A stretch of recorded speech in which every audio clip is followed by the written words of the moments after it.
Warning, this podcast contains adult language and is not suited for children. This one's going to be all about venting, I think. And I think Drake's going to leave after an hour and 45 minutes about talking of Shane McMahon. So, hi, it's me, Joe, and you're getting Drake for a bit here on the Squared Circle Sit Down, where we're here to talk every week about wrestling. He's also at the Lion Knight 42 on Twitter, so you can find him and tweet him after he abruptly leaves. And he's got like all the tech set up for this. So yeah, I don't know what's going to happen. I don't know what he's going to cut this into. He might cut this entire thing right now. So yeah, thanks again for joining us on your podcast platform of choice. We've got five, right? Five. I'm going to remember all of them. It's perfect. Apple, Google, Stitcher, Anchor, Spotify. Nailed it. You can also find us over on YouTube at Squared Circle Sit Down. And please give us a like, share, comment, subscribe, feedback. Thank you very much, everybody. And I'm going to turn this over to Drake for the limited amount of time he's going to be talking this episode. What's up, Drake? How you doing? So, you generally like to refer to me as your wrestling therapy buddy. But this week, I think I'm the one who's going to be needing the therapy. What a week this has been in wrestling. Jesus Christ. Oof.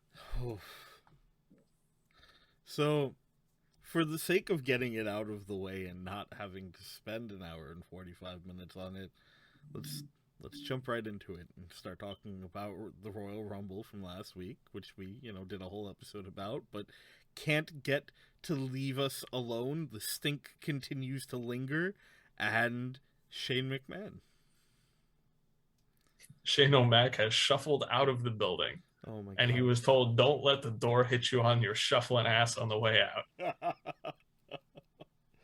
It's crazy. So this is one of those things where as the days go on and more shit comes out about Shane, I almost have to wonder if they're doing like a, Bray Wyatt was problematic kind of thing where they're just burying him as a scapegoat on the way out, because we're getting these weird conflicting reports where it's like, okay, so Shane had all of these things that he wanted to do that made the Rumble worse, and he was being really selfish, and he was only worried about himself, and he wanted to do this, and he wanted to do that, and that's why it was bad. But at the same time, we're hearing all of these ideas were shot down by Vince. So I'm not sure where it falls, right? Is it a Shane I mean, it's a Vince problem. It's always a Vince problem. But, like, is it only a Vince problem? Is it a Vince and Shane problem? Is it a Vince, Shane, and Brock problem? Like, where is the truth here in whatever they're doing? Because WWE is always very excited to be able to be like, that's the one person who's at fault for all of this. Blame them. Fuck them. And just throw them to the wolves. Yeah, I said to you, I think, where this is like a 90-10 thing in my head, where it's usually either this is 90% the person was guilty, like they're the really responsible party, and then there was the 10% that's out of their control, but they're going to get blamed for it anyway, because why not? 10% of something usually goes wrong in one of these shows anyway. Or it's, hey, they're responsible for the 10% and the rest of it was completely out of their control and just went horribly off the rails because of all the Vince rewrites, the creative rewrites, everybody being out of place in the wrong spot, whatever, the shuffle. And it was, screw it, blame 100% on that one person anyway, because it's easy, right? Like, that's what it seems to be for me. Like, it's one or the other. And breaking it down, like, the Rumbles are produced matches the same way any other match is produced, but they normally have a team of people, and we've heard now that, like, Triple H is usually in on that, and he wasn't there because he's still in recovery. What's his name? Tyson Kidd not there for whatever reason. Finley not there for whatever reason. So these are three big names that are typically in on this process. They have been for several years now for both the men and women's Rumble matches. So losing them is how we've lost a lot of the big spots being cohesive, put in there.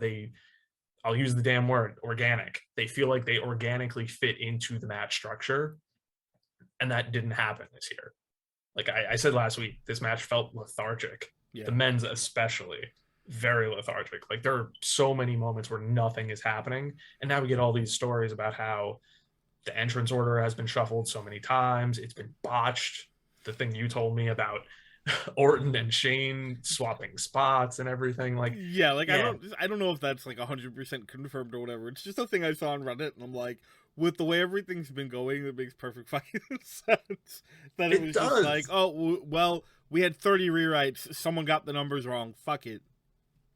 It does. And, looking at it on paper, as I've done since last week, the 30 people you have in the men's rumble, I think I could rearrange the order and put together a much better match where, Shane is still in it, Brock is still in it, Brock still wins it, Brock still comes out late and wins it, and that's all fine. But you don't have this giant lull in, around the 10 spot and then around like the 15 to 20 spot where nothing is happening. All the baby faces are gone except for maybe one, and there's no spots happening, and it's just dead. It's dead air, and you can't have that on a pay-per-view. You can't have that in the main event match of your pay-per-view. That's garbage. That's really bad. We've had bad matches at the Rumble before, like horrible matches where the crowd has revolted. We've had bad Rumbles before where the crowd has revolted, but this is a Rumble where people were bored. Yeah, That's a absolutely. shame. It is a shame. It's rough. It's really rough when it just creates the situation where people can't get invested. And actually, I don't like to do this too often, but real quick, I'm gonna do this thing where I go. We had, like you said, there was all this talent in the Rumble that they could have used properly to like write this out and make it work, and they didn't.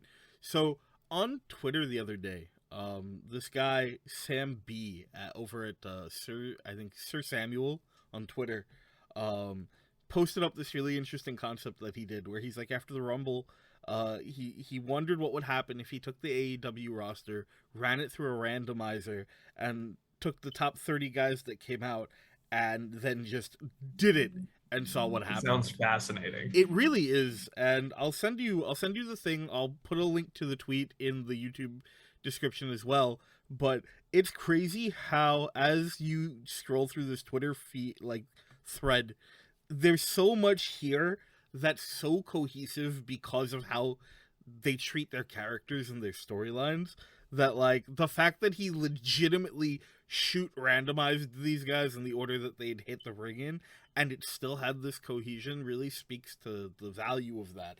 And I think it also talks a lot about how the WWE has this huge issue with not committing to long-term characters, long-term stories, or even just trying to make cohesive, organic growth throughout its product, which it really has made it suffer over the last couple of years. Yeah, I'm gonna go off for like a second here on this, Go and I'm not off. gonna like fantasy book an entire year, but in my head, I had this thing where this year, the main event of Survivor Series, which I know is a ways away, and so much can happen between now and then. The main event of Survivor Series should be Seth Rollins versus Roman Reigns.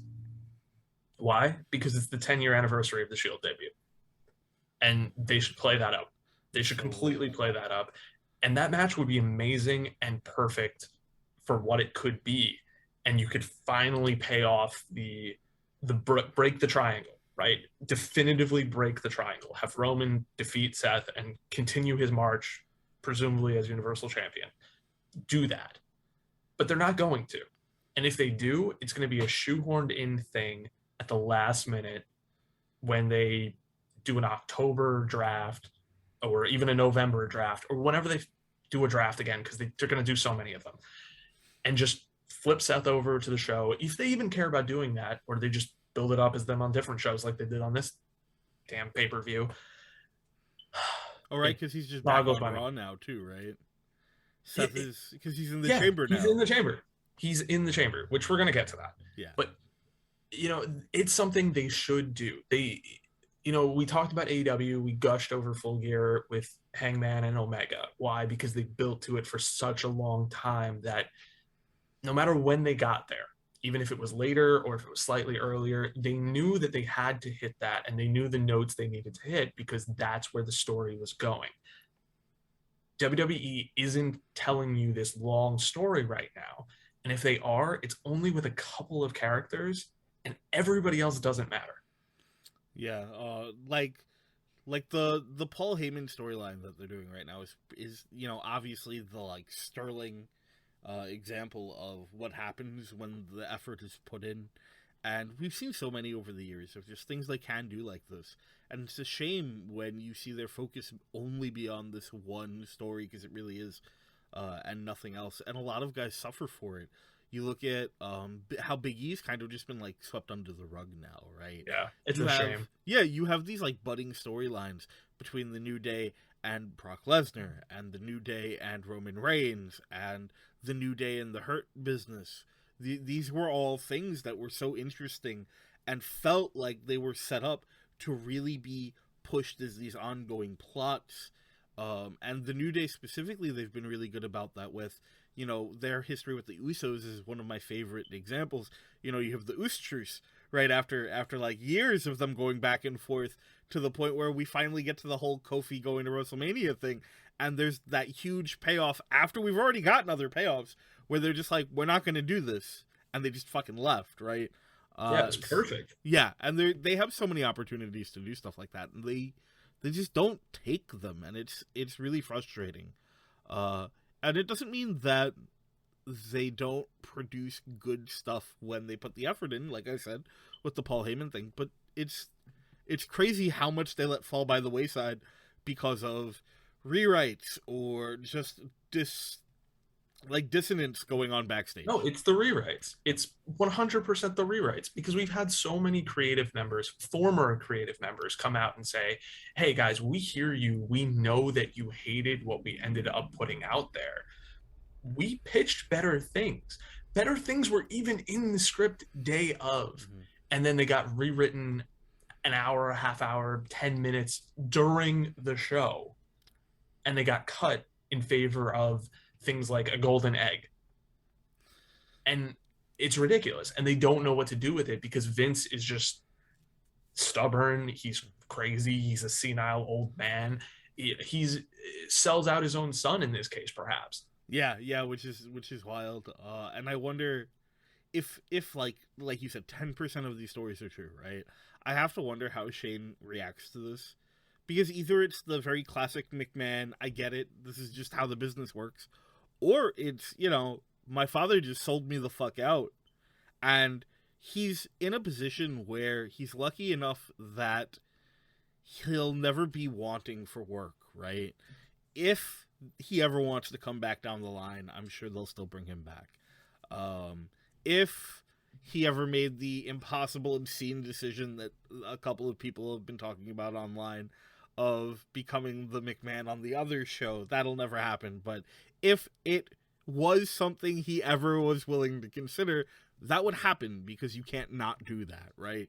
He has tons of money from his own business ventures, and like he'll be fine, which is like, okay, cool. But it's crazy to see how that works out. And you're right, there's so much going around and so many stories over the last few years about how far out of the way they go to try and create these narratives that get thrown away. And it's so strange to me, because it's not even about us not being the target audience, because we're not.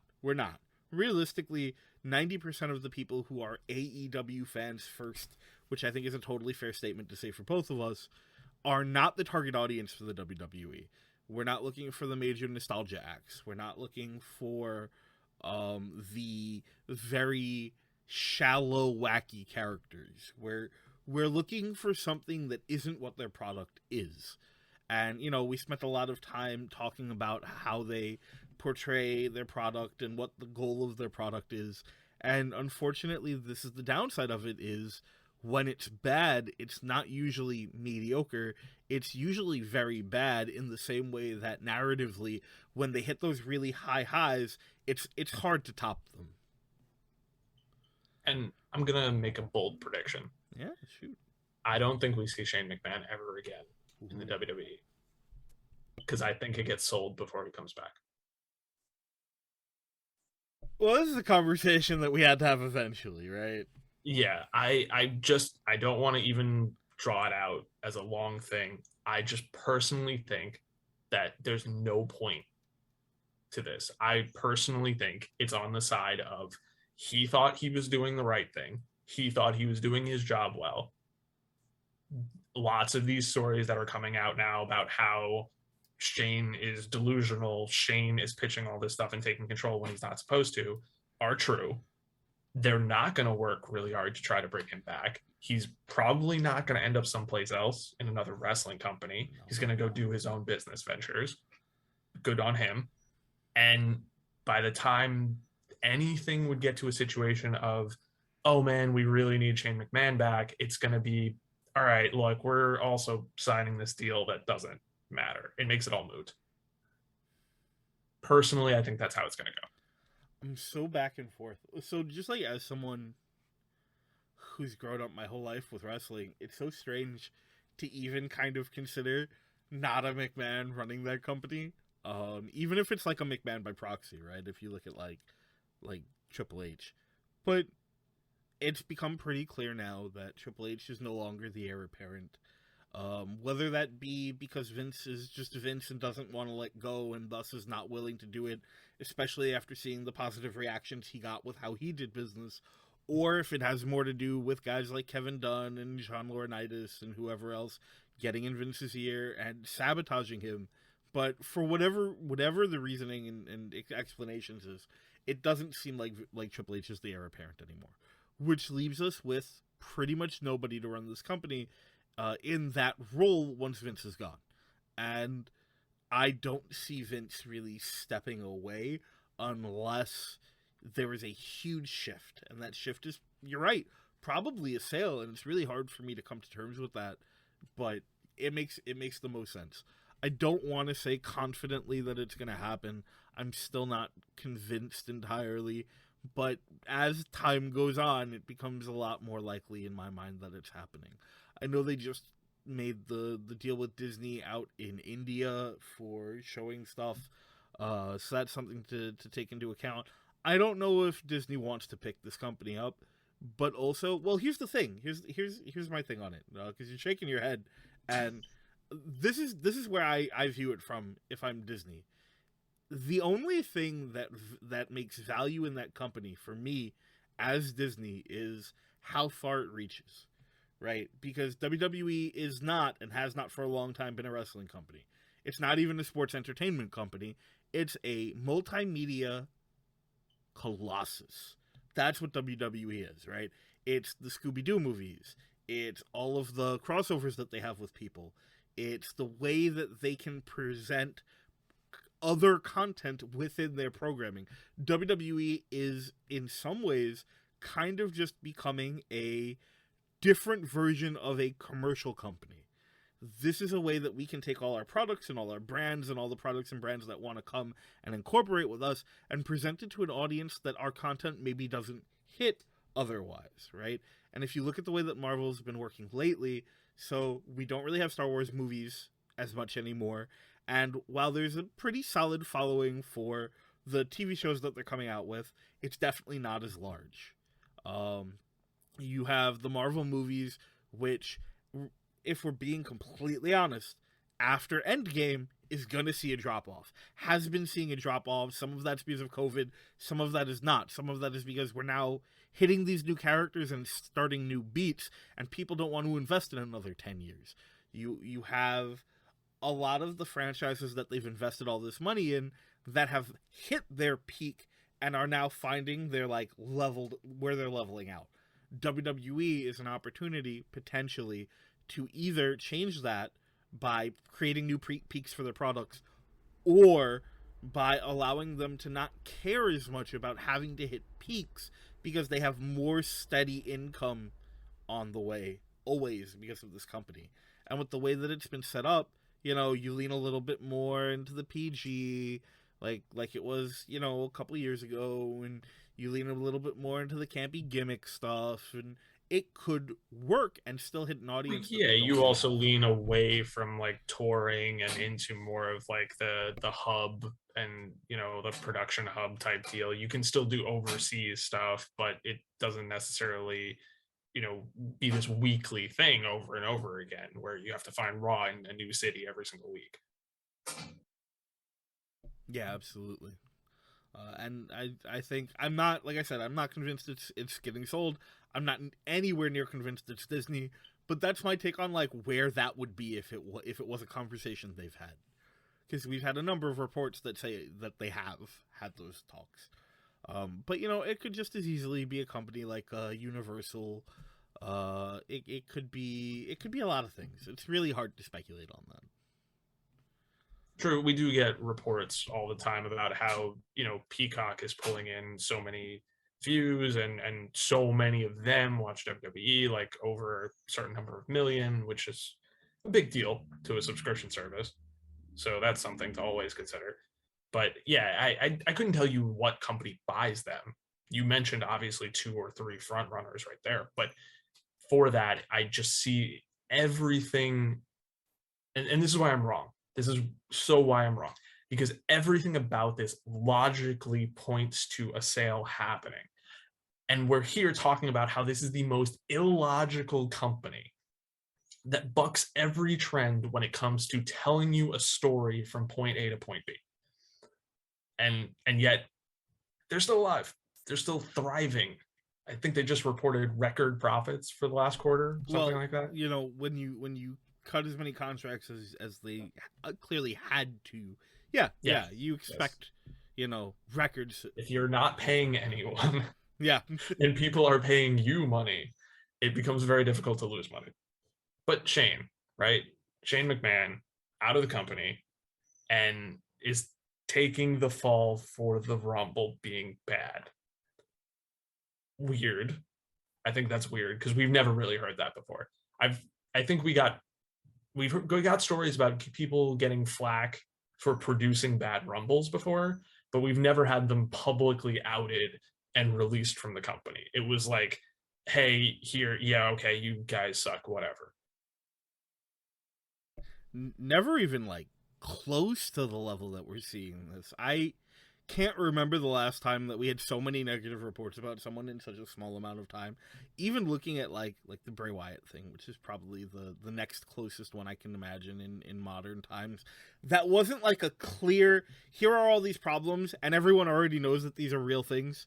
The Bray Wyatt one is the other one I can remember in recent history where it was like, look at in the course of 2 or 3 weeks as clear interest is maybe picking up in among the community, if not through other companies, where it's like, you know, he was difficult and he was demanding and he had an attitude problem and just started filtering out incredibly conveniently. And it's like, okay, well, this is like that amped up, and it's crazy to me to see that. It really is. It's nuts. Because this could have easily been a story of Shane McMahon has parted ways with the WWE, and then the story comes out with, well, why? And it's they had no creative plans going forward together, so they naturally just split ways. But But they that's can't not do what that happened. either. Well, they can't do that either now because they'll get lamb. This is another corner they back themselves into, and I'm sorry to cut you off. This is a corner they back themselves into where you have guys like Ali, where it's like no intent in using him, nothing for him, but we're not going to release him. So it opens But the them up. difference there is he's an independent contractor, whereas Shane could have been like a production guy backstage, and Okay, that's it would have fair. been a little bit like Shane has power over his own contract in a way that Ali does not, Sure, which that's is fair. kind of bullshit. But Oh, totally. they could have spun it in that way, but instead they deliberately spun it for no. Shane was difficult. Shane has been difficult to work with. All of these stories are getting out there that Shane is a problem. Shane is the one who's responsible for the pay per view that you all just watched and didn't like. Yeah, he's the reason you didn't like it. Awesome. They cut ties with him because he's delusional. They had no future plans for him. They cut any future plans they ever wanted to have with him. So he's out the door. It's very much a them decision. He was the problem. Yeah. And that's something they didn't have to do. I understand a lot of this is like other people coming out and saying things, but they didn't deliberately like make a story of like, yeah, screw Shane McMahon. But they didn't control that narrative. Yeah, exactly. Okay, so for the sake of me not just getting up and walking away, I think we spent plenty of time on Shane and what's happening with Shane. Uh, let's get on to the next in the series of questionable events that has been WWE lately. I was gonna say, you want to talk about the next thing that's your favorite thing on the list? Okay, my favorite thing on the list we're gonna get to a little later. But remember how when we did our Royal Rumble episode, I had that whole moment where I was like, it's crazy because they didn't have to have him win. We have established lore that Brock can do whatever he wants. And so he could have just walked out on Friday and been like, Roman, you. And that could have been it. Well, two things happened this week that I now regret opening my fucking mouth about. The first one is Brock did do that, but on Raw. Which, okay, you are really going out of your way to make this the biggest thing of all time, but you also have two nights, right? So I guess they really want to go in on like Ronda Charlotte is the main event for night one, and then the major belts are on night two, and that way you don't have to, I guess, pretend one of the belts doesn't.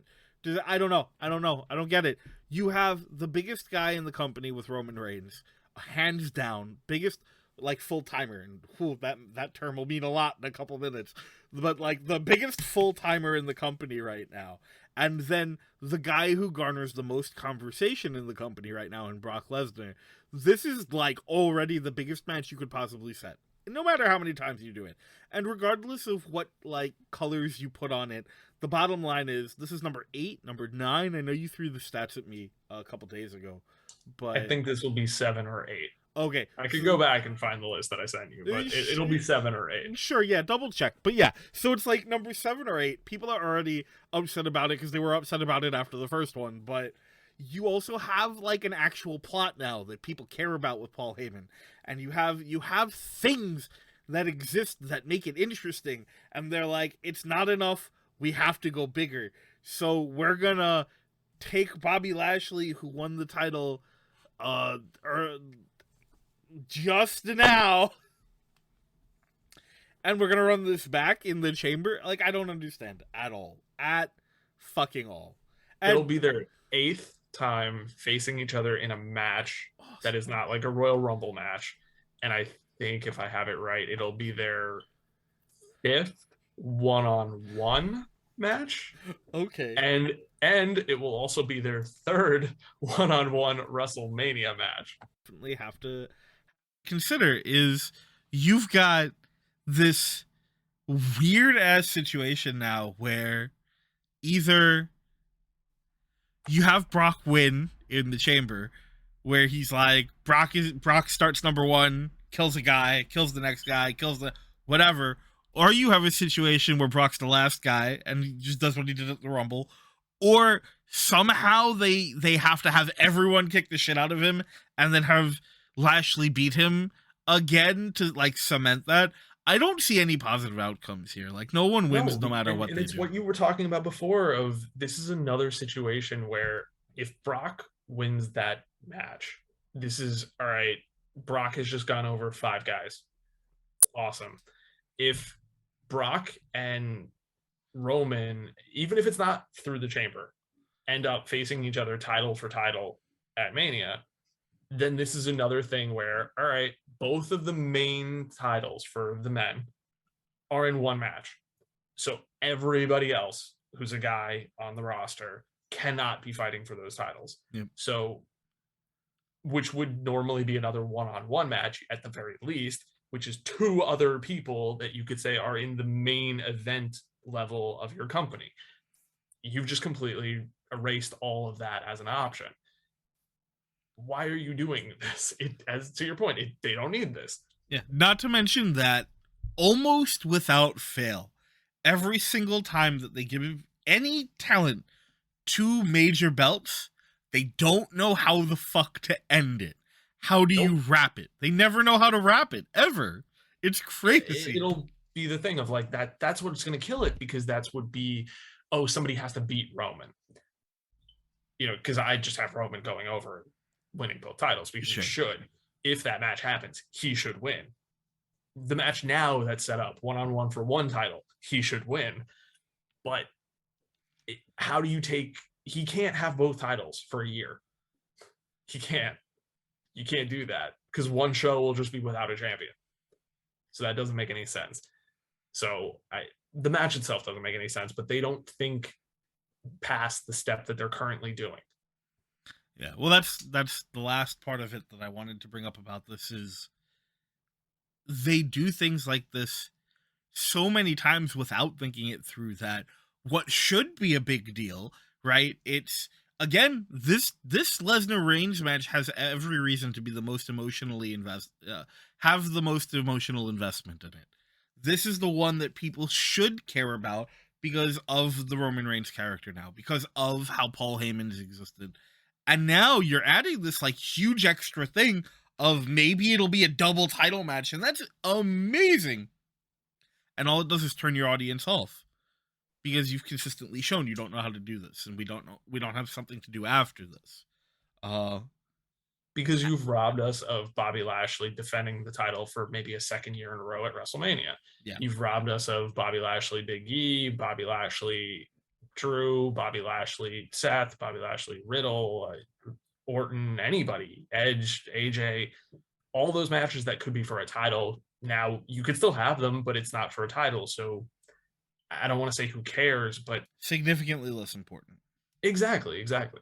Yeah. And it's completely valid reason to be frustrated. Now, to be fair, we still have a little while until Blood Money Brawl, and we don't know what the outcome's going to be ultimately.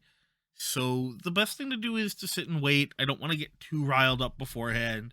I'd love to save some of this energy for when we sit down, which, by the way, as like full disclosure, when we do our Blood Money Brawl Khashoggi Chamber episode, it will 100% be Joe explains the show to Drake, because I'm not watching that.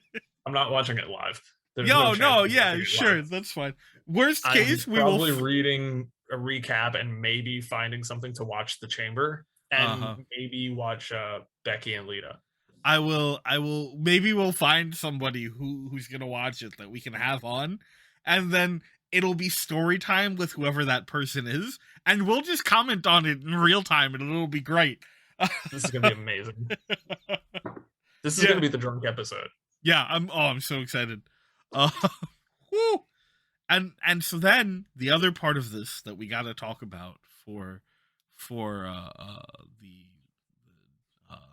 Blood Money Brawl is, so like I said, they have this lore that Brock Lesnar can do whatever he wants, and he can show up and he can demand his matches. Great. And I was right. I was right about everything I said. He did show up, but on Monday, and he did demand the match for the title with Bobby Lashley, and he did insert himself into that position on Raw. And then it happened again on Friday with Goldberg. Oh my God. Oh, sweet Jesus. Can I say I'm actually happy about this? I'm happy about it in the worst way, because it's the good, get it over with. Right? This locks it in that, oh my God, no, I just talked myself out of it. Yeah, see what you just did? I was going to bring this up too. I said this locked me in for Goldberg loses, Reigns beats him, goes on, defends the title against Brock. But oh my God, how does this also somehow work out? Of Brock wins the Chamber, Roman loses the title to Goldberg, and all of a sudden you still have Roman now chasing Brock, and Goldberg gets to defend against somebody for no reason. Why do they do this? Why? Because they want to cause pain and suffering to people like us. That's why. Yeah, that was the thing I was going to bring up, which is why I pointed it out, is because there are a couple ways this can go where this is exactly what happens.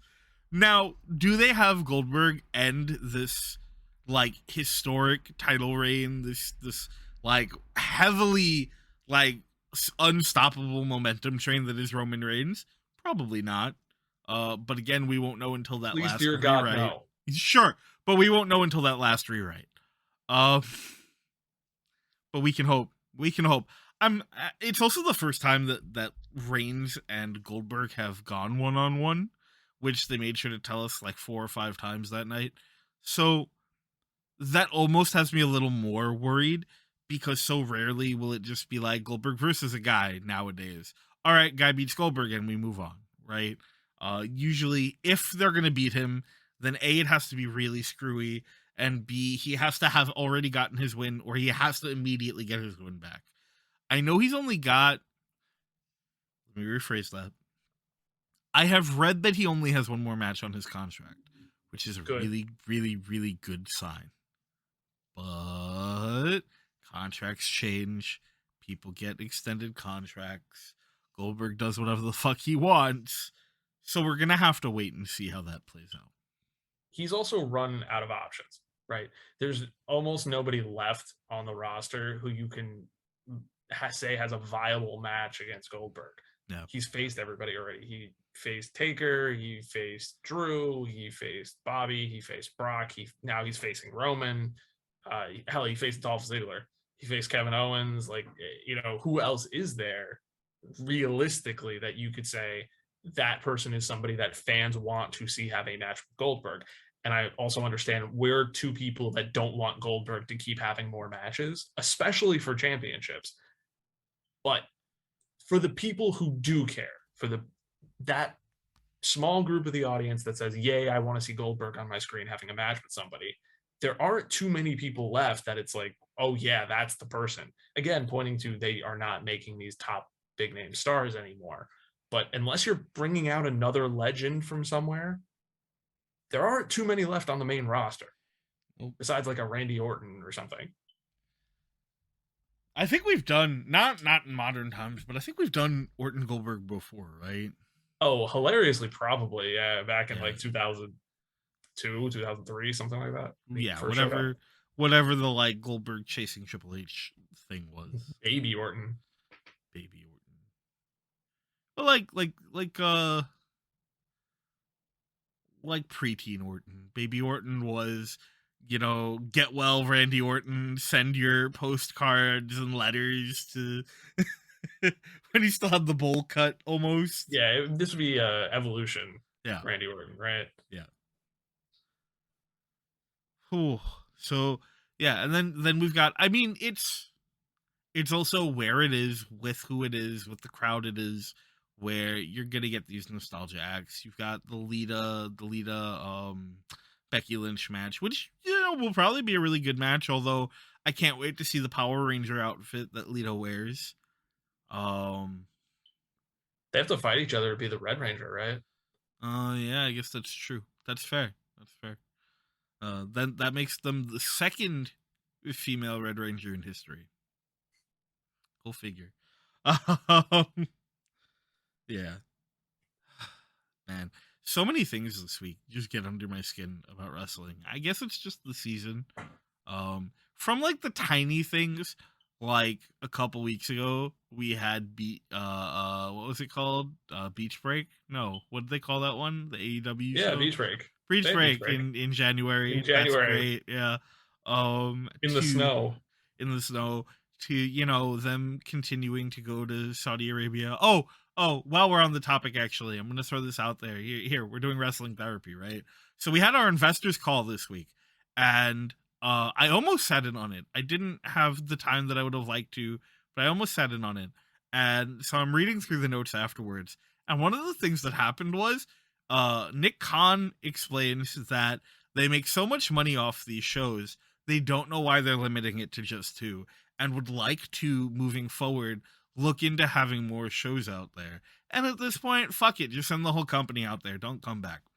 Well, there's a buyer. Jesus. They can afford them. Yeah, fuck it. Just sell the company to the Kingdom of Saudi Arabia. We have literal death matches. Why the fuck not? Sorry, I'm okay. Mansoor's undefeated streak is going to come back in a big way. Yeah. Oh, Jesus. Well, on the upside, we'll get to see Sammy in AEW, which I'm always a fan of. Oh, I got it. At the next one, Goldberg versus Mansoor. Oh shit, that's Saudi Arabia. There you go. Holy that's shit. A big star. Yeah, let's go book it. Whew, you can put them in a cage and pour the actual blood of innocent people over it as we like go. Let's do it. Let's fucking do it. My God, never let me travel to anywhere even remotely close to that because I won't come back. Yeah, that's fair. That's fair. I'm like, you're just like slowly working on the notches of this one where they're just eventually going to be like, you know what? You're a problem. You with the problematic voice over there. Well, I will make sure that if this podcast ever like explodes, I don't go into any embassies. But That's fair. okay, so I don't know if there's anything else you want to talk about for anything This week, sure, we're WWE. done. Got it. We're Awesome. done. That's the whole episode. Good night, guys. No, we got good things to talk about. We do. Before we get to good things, we have more bad things. One, all right. hashtag Free Ali, which every Yes, week I yes. think is an important thing to bring up. They need to release him. He wants to go. There's no fucking reason to sit on his contract for the I think it's more than a year that he has left. Look at what happened with fucking Brody. Let it go. Move the fuck on. It's not a big deal. Let the guy do the thing he wants to do. Yeah. Fuck you. Hashtag Ali to Impact, please. Oh shit, that'd be dope too. Hell yeah. I think he would excel there. Oh, he would. He'd be a top I think star in Impact. he is lost in the shuffle in AEW right now because they're bloated. That's fair. They have a heavily bloated roster, and I don't want to see more people just rushing through those doors unless they absolutely need them. Yeah, But he'd be great in Impact. He'd also be really good for the US New Japan stuff that's going on. I think Very he true. works a really good style for that, and I think he has the right kind of energy for it, and they could use the recognition. They put on great stuff, but not very many people watch it because even within New Japan fandom, so many of these guys are just not guys that are recognizable yet. Is Tom Lawler still champion? I believe so, yeah. Yeah, it's been a while since I've been tracked. Yeah, and that, you know what, that says something because for me, being the huge New Japan mark, I don't regularly watch that show because I just don't have more than, I only have so many hours in my life, you know, and shameless plug, The Masked Wrestler just came back too, so I have even less time in my life, which, by the way, if you haven't checked it out, is a phenomenal program. Masked Wrestler, IWTV, they take a couple guys, put them under masks and in like bodysuits, and then they do a tournament, and the winner gets a shot at the IWTV championship, and then on the day of the title match, when they come out, they unmask themselves and we get to know who they are. But they're like, you know, prominent indie wrestlers. So That's it's really amazing. cool. Yeah, it's a really cool concept. Lee Moriarty won the first one. It's a great idea. I'm a big fan. First or second? I think that was the first. I'm pretty sure this is season 2. Anyway, Free Ali. Agreed. Yeah, I know we dropped off. We were talking about New Japan and New Japan's US stuff and whatever, but whatever, fine. Free Ali. Free Ali, watch more New Japan USA. I promise, even though you don't know who the people are, it's still good stuff. That's fair. I'm so fatigued from January and wrestling. Yeah. It's like we hit a new year and wrestling is just like, you want wrestling? You want wrestling every day? You want a pay-per-view every week? You want like 15 shows to watch every week? Man, what a wonderful world. A wonderful wrestling reality we live in where like there's so much good content we just can't consume it all. And I couldn't think of a better problem. It's just so much content, so much talent, so much like interesting stuff from unique like angles going on. You've got, you know, MLW doing the like Lucha Underground like rehash, which is super fucking cool. You've got so much stuff on IWTV. GCW is really trying to pull it together. You've got AEW, Impact, New Japan, DDT, Stardom, and like I feel fatigued from AEW in particular coming out of January because they're the ones I think that suffered the most from me watching them, because I'm watching like Wrestle Kingdom and I'm trying to keep up with WWE just because they're doing 2 pay-per-views in the same month. So like I'm trying to understand what's going on as best I can, even if I'm not watching the weekly stuff. And so AEW had a couple of dynamites in a row that I'd say were middle of the road dynamites where not a ton of stuff happened. I'm not super invested in the Adam Cole versus Orange Cassidy stuff, which ate up a lot of main event time on both Dynamite and Rampage. Totally reasonable. So, and also they crowned a whole bunch of new champions. So they're doing the nice thing that they're supposed to do of building the champions by feeding them people, feeding them credible challengers. And yeah, the matches are still good, but these are the challengers where you look and say, they have no shot at winning.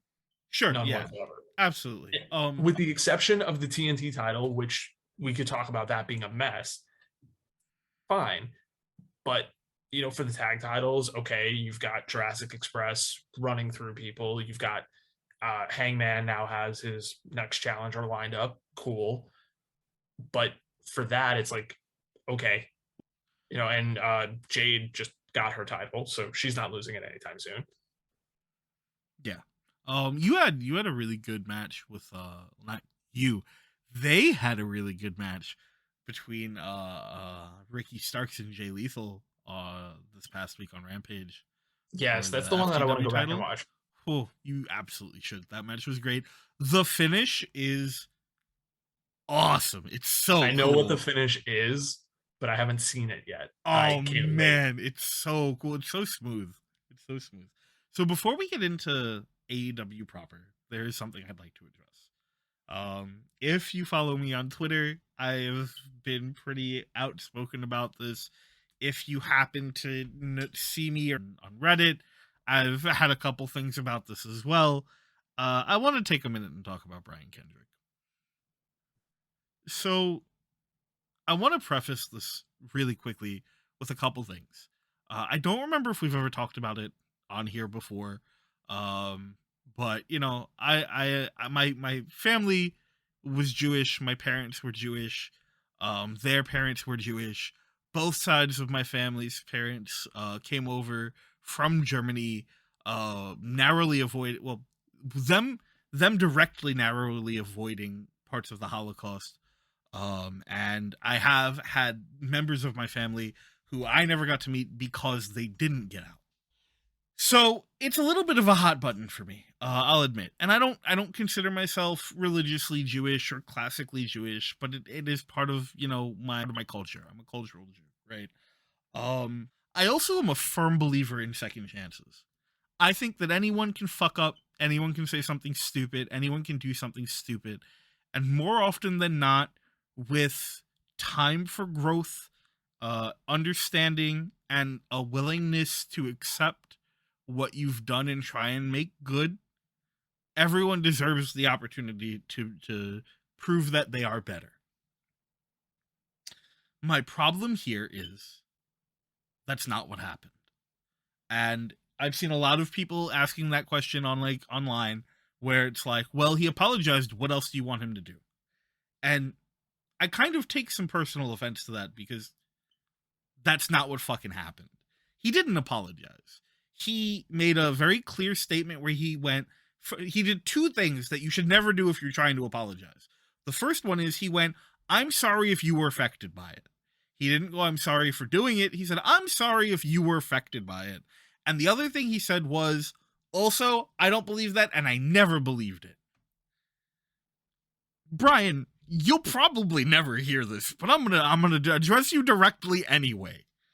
Brian, you can't apologize for something and then claim that you didn't have a hand in it. It doesn't work that way. The reality is, he made these statements and he presented them as fact. It wasn't satire, it wasn't a joke, it wasn't playful. He said these things as though they were things that he believed at the time. Was he sober? Probably not. Did he know what he was saying? Absolutely he did.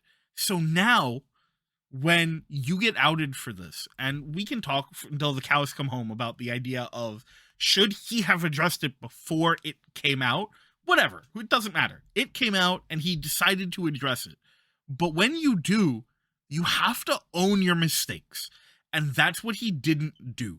Brian Kendrick did not own what he said. He did not own how he fucked up. He did not own the people that he hurt. He made no attempts to try and express, explain, or acknowledge what he did. All he did was go, I'm sorry if you were hurt. And also, I might have said it. I might have propagated this thing that has literally led people to die and suffer and be treated as subhuman. But hey, it's fine because I didn't really mean it. And it's no different than fucking another name that I don't like to bring up, Joe fucking Rogan, who does the same thing. Or Alex Jones is another good one, where Alex Jones makes the argument of, well, I'm an entertainer. I don't believe the things I say, and no one should believe the things I say. But when you present them, you are not presenting them as a form of entertainment. You are presenting this as fact. And if you do that, you have a hand in making things worse, and you have a hand in spreading that disinformation. That's what you did, Brian. You did that. Own it. And if you do, fuck, there's every opportunity for people to get back on your side, and for you to get back up there, and for you to get the respect and appreciation you deserve for the things you have done for this business. But you didn't do that.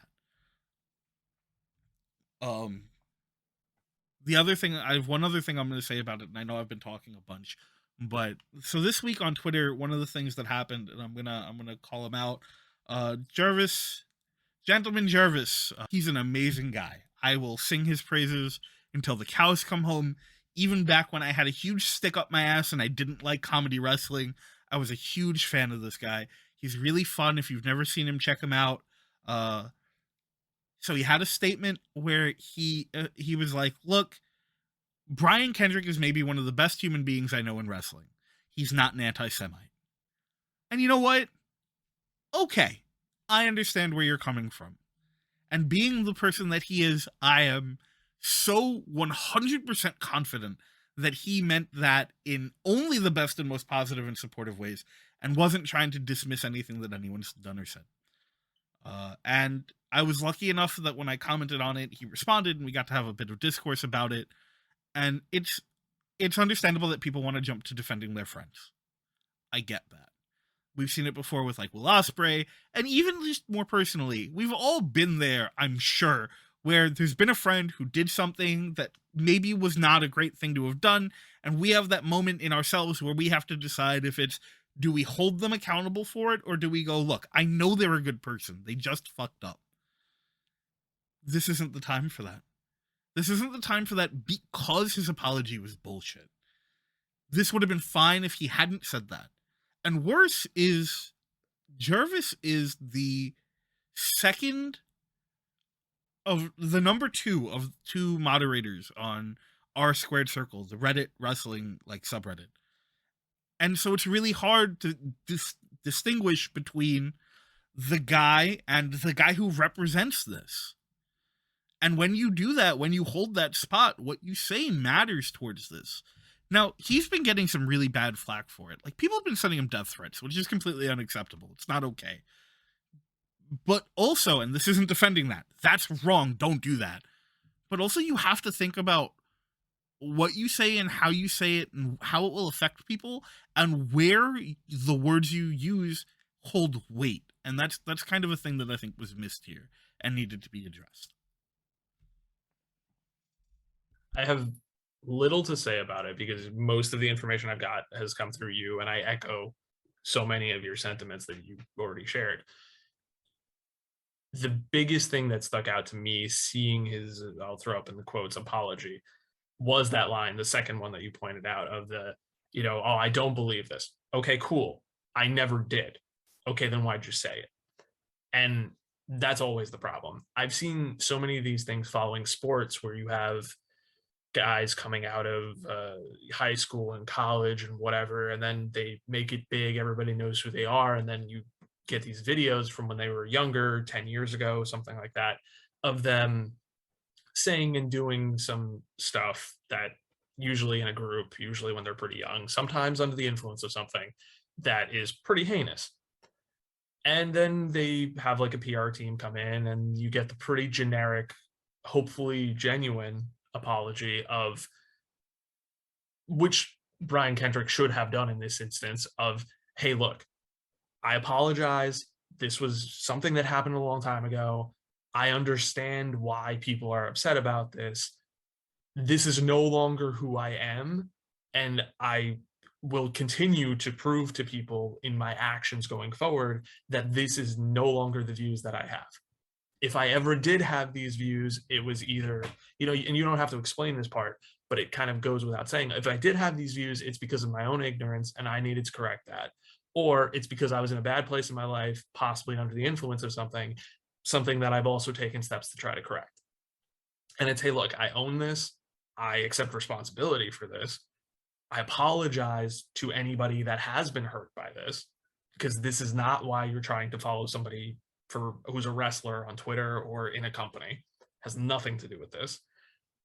And then you try to move on, right? AEW, I think, does the right thing. Obviously, I don't want to say they have to, but they have the smaller audience here, and you cannot afford to alienate any portion of them, big, small, or otherwise. But this is the right move to make. You say, oh, look, either we weren't aware of this or, whoa, we hear you. Okay, clearly people are upset about this. Whichever way it is, you still get the same result of, hey, Brian, look, we can't just, the other company either knew and didn't care or, just didn't know, whatever. You're here now, but we can't just say, slap on the wrist, bye, or go out there anyway. We'll ignore it. No, you have to address this. Just do better, man. We've all had moments where we've had to make those retractions in our lives. We've all had moments where we've done something bad, wrong, hurt someone, said something stupid, and some people more than others. And we've all had situations where we had to step up and be like, I fucked up, and own it. And apologize, not for how they felt, but because of how we made them feel. Do that. Own it. Be better. It's doable. A lot of positive stories about Brian Kendrick, the human being beyond this, exist. I would love to see that person again, but in order to see that person, you got to own your shit, man. Yeah. Keep trying to be that person, and hopefully that person can understand that, oh yeah, the best words didn't come out of my mouth. Maybe not once, but twice now. Yeah. We'll be keeping an eye out for that actual apology. All right. With that, we should move on. Let's talk about AEW proper. The good. The good. Let's talk about the good. We got good and bad. We got good and bad. When I was fading out, they brought me back in with a half hour, 40-minute match. Ooh, wait. Okay, hang on. Let's save that just for a minute. No, that's fair, but that's where we're going. Yeah, that's where we're going. Man, am I excited to go there. Woo. So let's not go from one negative to the next, so we can talk about a positive, or at least kind of a middle of the road. I'm gonna go to the. Do you want to talk about Paige and Lance Archer? Okay, that's fine. It's fine by me. I referenced it a little bit before. Of we know where it's going. I'll say as a good thing. Thankfully, he's okay. He's back. That horrible freak injury that could have landed him in terrible condition, and yet he's back pretty quickly, all things considered. So that's good. Yeah, absolutely. There's a thing that I think this represents in AEW that I think is important and goes back to what you were saying before. AEW has put a lot of stock into the quality of their matches, right? And WWE has kind of tailored us to a point where it's really easy to go, I know how this match ends, so I don't care. Whereas in AEW, you can still get a really good match out of something that has a foregone conclusion. And I completely respect and understand your stance, especially recently. We have new champions and we have stuff and we have some filler things. We know Lance Archer is not going to win, and that's fine.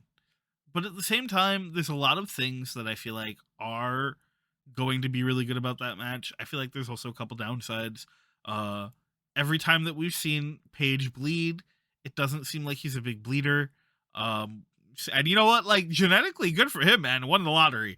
But also, it's kind of a shame when you keep putting him in these matches where you want color, and he's gonna get a little bit of blood, and then it'll just stop.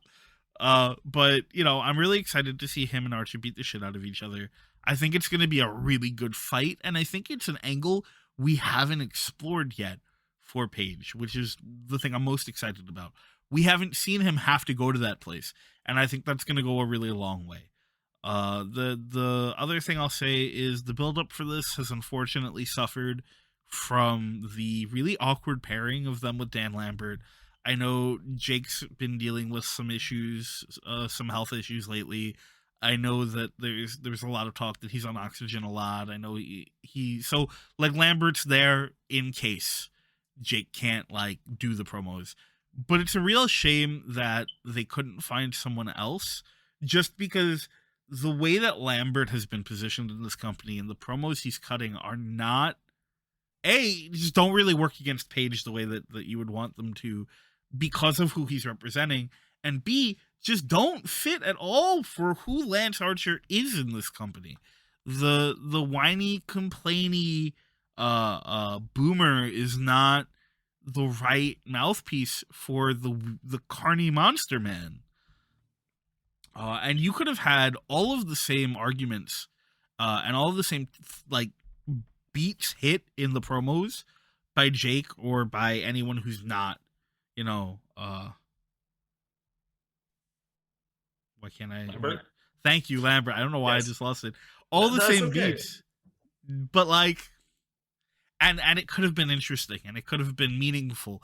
But this is suffering a lot from having Lambert there. Yeah, I just don't like. I'm not in it. They haven't pulled me into it, and I think the match will be good, and that's fine because I still don't feel like Archer is 100% yet. I think he's at like 75 to 90, somewhere in that range. Like he's a little slow. He's a little like I think he'll get there, and that's great. Again, I'm so happy to see him back. I'm a big fan of his, and I think he pulls up these type of matches very well because he's the monster. He's I don't want to say Kane in his prime, but he's Kane before Kane was over the hill. And unfortunately, it feels almost like he's in the same role that Kane would be in a company of you're the monster that can challenge at the main event level. Sometimes we'll throw you at them. You have this type of match, and then you lose. Okay, cool. On to the next guy. I don't think Archer's burned out with the fans the way Kane got burned out with the fans after a long time. And I still think Archer can put on very top quality matches. That's not a problem. But yeah, like I missed Jake cutting promos for him. Even if it were like something filmed beforehand, I know he has to go out there on occasion, but just something because Lambert is like this whiny asshole, and that does not fit for a monster because you can have Jake cutting this promo of like the psychological, let me tell you why this guy is going to kill you, and let me tell you how, and let me tell you why you should be scared, and let me tell you how those fears are going to rip you apart. And he's so good at doing that, and he's done it before, and he can still do it again. And I just think it would have been better if it were canned, and then you maybe just have Archer ambush him from behind or something. But I think Paige is selling it well. That reaction he had to the announcement of it being a Texas death match was just like, wait, what? It's perfect. So All right, I'm not going to back down from this, but man, I was not expecting it. That's cool. But Lambert, yeah, he doesn't fit. I'm still curious where he's going in AEW because obviously he gets a reaction, so he needs to go out there and talk. But oof, is it not in the right place right now? In multiple places. Yeah, because I was going to say, I'm a big fan of him with the Men of the Year. I like the work that they've been doing with him and Scorpio Sky and Ethan Page until some of the most recent stuff where they're feuding with Cody, but indirectly. Not loving that, but for the most part, man, yeah, I love the. I used the word satirical before when we were talking about more serious things. I love the parody that he is, and how well it's handled. And I know there are a lot of people who are like Xbox heat, right? Like go away heat on Lambert, but he wasn't the one getting that.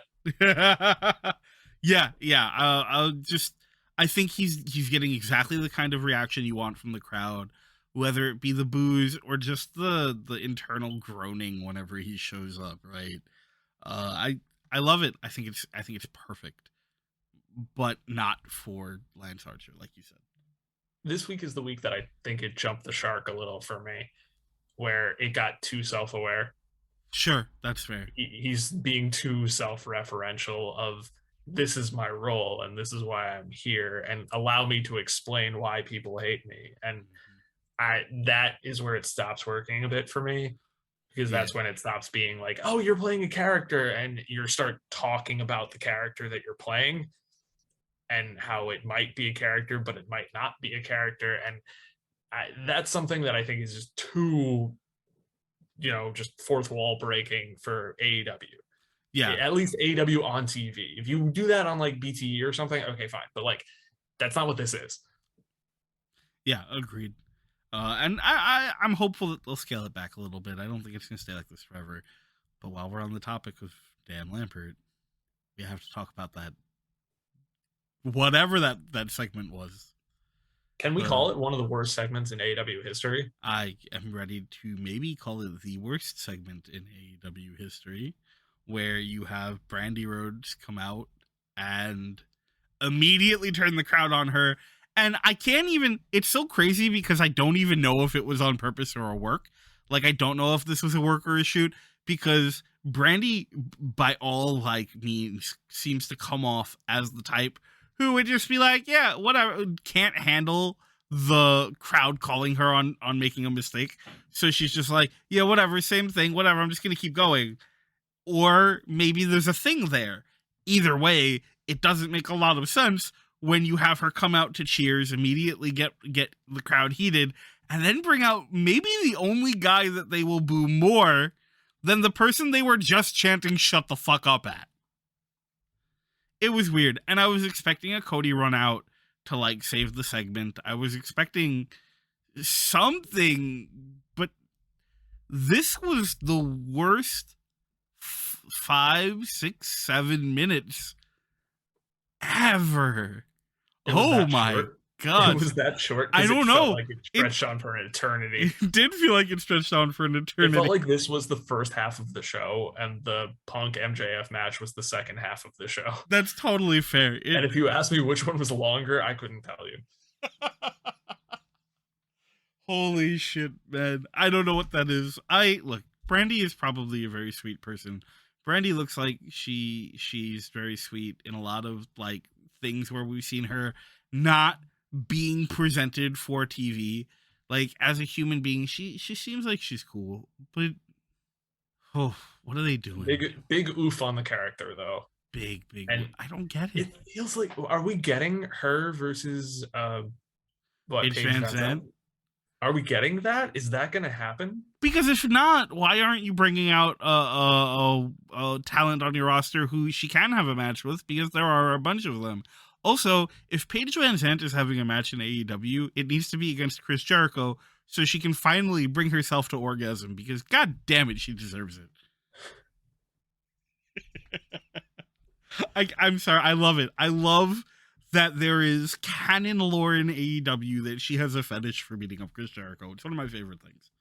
That's great. That and the Sean Spears and his chair romance are two of the best things in wrestling right now. So one day AEW is going to put on a very different type of pay-per-view. Chris Jericho is heading in a different direction because it looks like the Inner Circle might be breaking up, or at least getting reduced in numbers. So that's something. Which I also would like to spend a couple minutes on. I'm really torn about that. So I think that there's a totally fair argument out there in the wild that Proud and Powerful, they don't even call them that anymore, right? We're no, they're just Santana and Ortiz. Okay, great. Although I still think they have it in their Twitter handle, but I'm not 100% sure. Okay, but cool. That I don't have to use the name. So Santana and Ortiz have suffered a little bit from this. Not this particular program right now, but from the Inner Circle overall. They kind of lost the tag team spot a lot of the time to Jericho Sammy, or to Jericho Hager, where Jericho needed a heavy or was trying to help get more eyes on Sammy. They kind of only existed within that group either for the comedy bits or for when they were doing the faction war. And they definitely suffered for that. With that said, they've touted a lot lately about how, off screen, about how AEW is taking a really, is making an effort to show that you don't need to split a faction up for people to go do their own things.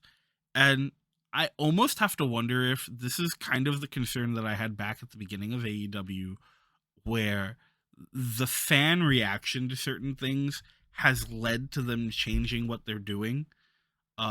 So we know Jericho's got a UK tour coming up, right? That's going to happen, so he's going to be off TV for a while. Sammy's doing the TNT thing. No one wants to see the fucking not Brock Lesnar, not Kurt Angle, Bellator reject piece of shit. And then you've got, Santana and Ortiz, who work really well with Eddie Kingston, who also kind of needs a direction now, because as we've transitioned from, chapter one or part one, chapter one, whatever you want to call it, of AEW into chapter two, he's been another one of those guys that hasn't really had a direction, but has been on TV for quite a bit, probably because they still had a lot of plans with him and Moxley needing to take time off, threw a wrench into those, and it does feel like Tony books pretty far in advance, so, it's hard to redirect. And they've been doing a lot of good work with 2.0 and Danny Garcia. So I'm not opposed to them having the two of them work with Eddie Kingston for a while. I don't know if the Inner Circle needs to break up. I think it can just be one of those things where they can be like, okay, Jericho's going to do his thing. Maybe someone kills him. Maybe someone murders Chris Jericho and he's gone for... No, but that's the way to do it, yeah, right? That's fair. You something have that him, happens. It's wrestling. Yeah, you have him get the shit beat out of him, and he's taken out on a stretcher, and he's gone. And while he's gone, the Inner Circle does their own shit, because that's a thing that they do. That's not new. That's been established. Sammy keeps doing title matches, Santana and Ortiz are with Kingston, and then eventually Jericho comes back to get revenge, and you bring them back together to do this thing, and then you go wherever you want to from there, right? But I worry that maybe the fan response to how they've been handling it has made them shift. Is that a negative? I don't know, but I don't like it. I can agree with that. I also think that, like, and this is one other thing we do have to talk about from another segment of AEW has a surplus of tag teams. They have tag team central. They have everything, right? They have, I don't even know, are Santana and Ortiz in the top 5 tag teams they have, which is crazy because they just have so many tag teams. I think easily you can make the case for them, but just depending upon your point of view, right? And certainly AEW body of work, they probably aren't, but lifetime body of work, definitely. And it's crazy to think that these guys really haven't accomplished much, and they've been here for a long time. And from the beginning. Yeah, I think that they could be guys who could be heel in Jericho's absence, and it wouldn't be an issue. I think all of the Inner Circle people are pretty much like tweeners. They could just bounce back and forth in whatever role you need them to, and they're popular enough that nobody really cares, especially Jericho. Yeah. And I think Sammy kind of fits that role too. Oh, but, sure, yeah. So it likewise extends to them. But now you have this situation where if you're going to do a faction breakup, it's like, well, what does Sammy think? Whose side is he on? Is he a babyface? Is Jericho the babyface? So he's a babyface with Jericho. Are you getting tag matches now with that? Like, what's going on? Is Jericho being written off, like you said? Are they splitting? Now you have to write, unless you're giving up on some of these people, which is a crime, don't do that. You now have to tell stories for the tag team going in one direction as heels, Sammy going in one direction as babyface, Jericho maybe being written off for a bit, and then when does he come back? That's way more work than these guys are a unit. Okay, go tell a story, even if they're individual pieces, right? Yeah. Telling the story of a faction breakup is a lot of work and doesn't always go well, which is, again, why I think it's like, for me, the Inner Circle breakup, if you even want to call it a breakup, would have been when Jericho is legit leaving. Either his contract is up, or he's retiring, or he's just taking less and less time in the ring, whatever the case may be. Like, it becomes a thing of, oh, hey, we don't really have a leader that's here every week anymore. So maybe we all are going off in our own direction, doing our own things. Just somebody comes out to beat up Sammy, so we got your back, don't worry, something like that. That makes sense. Yeah, it's the sitcom ending, right? It's, well, we've been friends for all this time and we've been together forever, and now this major thing has shifted in our dynamic, and everyone's life is changing, and the directions that it's taking us in are not this one. So we hug it out, we turn off the lights on our way out the door, and we're still always going to be friends. And AEW's been really good about that too, where you have that like connection between different characters who aren't necessarily faction mates, but still have each other's backs. Like with Kingston or Santana and Ortiz, where, you know, we don't have to be a group, but we have history and we will always have your back. And I think that that's a really good way to go about it. And it's something you don't really see in wrestling, at least in like American wrestling, at least up until this point, where usually someone has to turn evil and you have to have the implosion and everyone has to hate each other. But you don't have to do that, especially with like, you have so much good chemistry with Santana, Ortiz, and Sammy that I think it'd be a real crime to like pull them apart. The other thing I'm worried about here is, so it definitely does feel kind of like Jericho. So from the beginning, the Inner Circle has always been about Jericho keeping himself relevant, right? Like that's been the story. And them turning face, that didn't really change. That was still the story. It's just, instead of him using them as a protective bubble around him, it became, I'm going to make myself feel relevant by raising them up. See, this is what Chris Jericho does. I'm the GOAT, and I'm going to help raise these people up. But they don't really need that anymore. And Chris Jericho, face, heel, or otherwise, has always been a victim of his own ego. Always. Except the one time he was a victim of Kevin Owens, which is maybe the best Jericho story of all time. We'll go over that another time. But almost always is the victim of his own ego. And this is exactly that. And I think it would be a real disservice to turn like Santana and Ortiz full on. I don't know why I can't fucking say that. Santana and Ortiz full on heel, just to break them up, when you've got plenty of heel teams. You don't have to do it. The crowd wants to like them. I don't really want Eddie Kingston turning heel either, because I think there's still a lot of gas in that tank as a face. And I think it will work better if you turn them all heel together later down the road, maybe even leading into a tag team title run, but I'm not going to fantasy book. But there's so much more to be gained by that, by having it be like, well, we're done, and Jericho maybe even having the little like Jericho tantrum of like, you can't be done. This is I built this. We came together because of me. I did this. And then sort of, you know, having it proceed from there, where they're like, well, Chris, we don't know what to tell you. We're done. And either it being him like storming out or whatever and coming back later to this huge pop when he like saves them down the line, or if like we do the inevitable like Sammy Jericho match, right? Or something like that.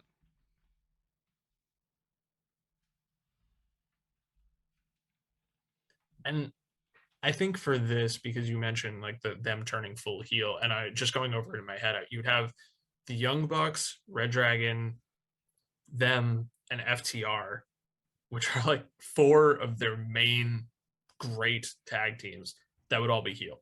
You forgot the greatest tag team of all time, Private Party. Okay, I was gonna say 2.0. Like 2.0, they were also heel. Oh yeah, 2.0. And Private Party also heel. Like these are some of your big bad tag teams that are all heel. Like they are bad. And fine, you have babyface champs right now, but you're not gonna have babyface champs forever. So like the babyface list of tag teams is much shorter in terms of like the top level talent.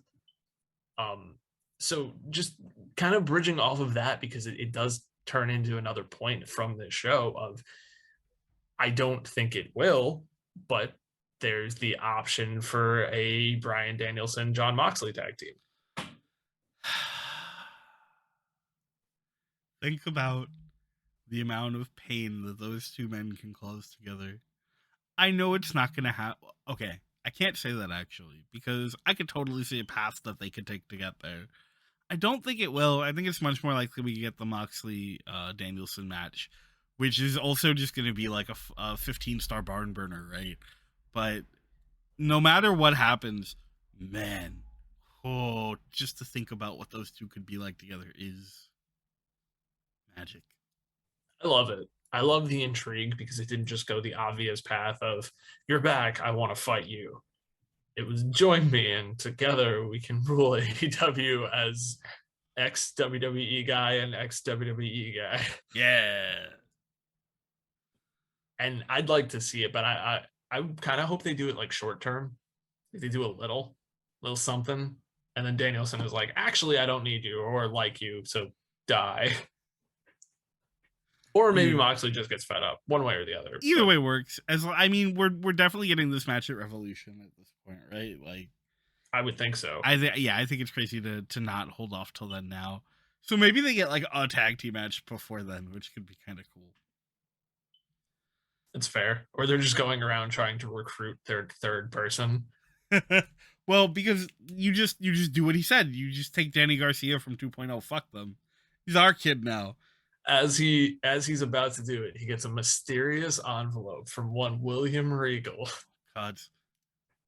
I'm gonna keep throwing it out there. You should, Joe. So we talked about this a little bit last time, where you have this power where you made WrestleMania a weekend long, but so this is exactly what you need to do. I must only use it for evil. Just keep putting out William Regal in AEW. William Regal in AEW. Okay, let's do this right now. Let's do this right now. Okay, because next week we have the tease. Tony Khan has put out there that there's a forbidden door being opened, and we have a new face showing up in AEW. Yes. Right? And that he's going to slam the door behind him. Nice. So no Shane McMahon. No Shane McMahon. No Shane. Stay outside, Shane. No. You got to shuffle outside in the snow. Wham, wham, wham, wham, wham, wham. No. But he's like, here comes the money. And he's like, we have enough money. Bye, Shane. Your money's no good here. Neither are you. So we talked before this briefly about there's a short list of names that this could be, because the 90-day no competes for most of the releases they're up. So it could be all of them. It could be any of them. This could be, as I don't want to say this is a low name, but it could be as simple as Jeff Hardy. This could be, as I've just speculated, I would love to see William Regal, even though that's not an in-ring talent. But man, would I be excited. And I think the pop for William Regal would be massive. I'm still all in on him showing up, taking the shit out of QT Marshall and just being like, the factory's my guys now. Let's go. I'm going to go teach you how to be wrestlers. Let's do it. And he proceeds to make Adam Cole's life miserable. I would love it. I would love it so much. I don't think that will be it, but I want it to be. I want it to. But there's one name for me that I want it to be even more than William Regal, and that's Keith Lee. Because if it's where I've said this before, wherever Keith Lee shows up, if he's not your world champion within a year of him showing up, I think you're crazy. Yeah. I think you're absolutely crazy. You want a powerhouse? Keith Lee.